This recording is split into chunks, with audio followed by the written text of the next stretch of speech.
Friends, हमारे channel philosophy talks में आपका स्वागत है। आज हम इस वीडियो में जानेंगे गीता का सार अध्याय 3। श्रीमद् भागवत गीता अध्याय 3 कर्म योग का सार है। अध्याय 3 को कर्म योग कहा जाता है।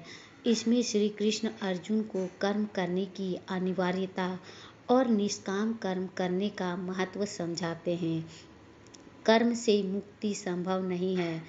श्री कृष्ण बताते हैं कि कोई भी व्यक्ति कर्म किए बिना नहीं रह सकता। केवल ज्ञान योग से ही मोक्ष नहीं मिलती, बल्कि कर्म करना ही आवश्यक है। निष्काम कर्म योग का महत्व बिना फल की इच्छा के किए गए कार्य सबसे सर्वश्रेष्ठ है।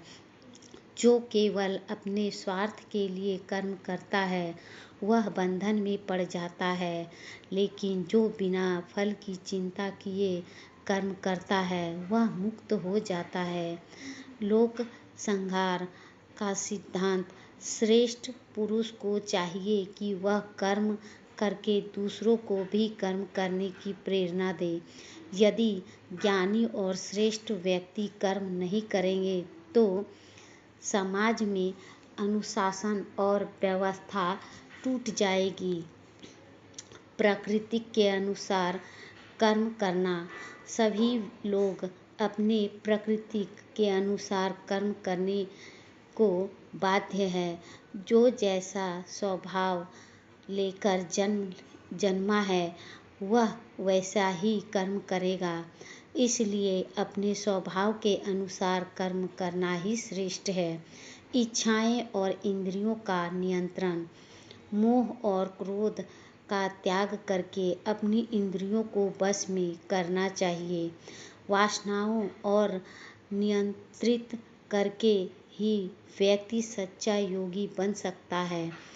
भगवान को समर्पित कर्म, श्री कृष्ण कहते हैं कि सभी कर्म मुझे समर्पित करके करो, इससे तुम बंधन से मुक्त हो जाओगे। कर्म योग का मुख्य संदेश है कि व्यक्ति को अपने कर्तव्य का पालन करते हुए निष्काम भाव से कर्म करना चाहिए। किए गए कोई भी प्रगति कर सकता। दोस्तों, हमारा यह टॉपिक आपको अच्छा लगा हो तो हमारे चैनल को सब्सक्राइब करना ना भूलें। धन्यवाद।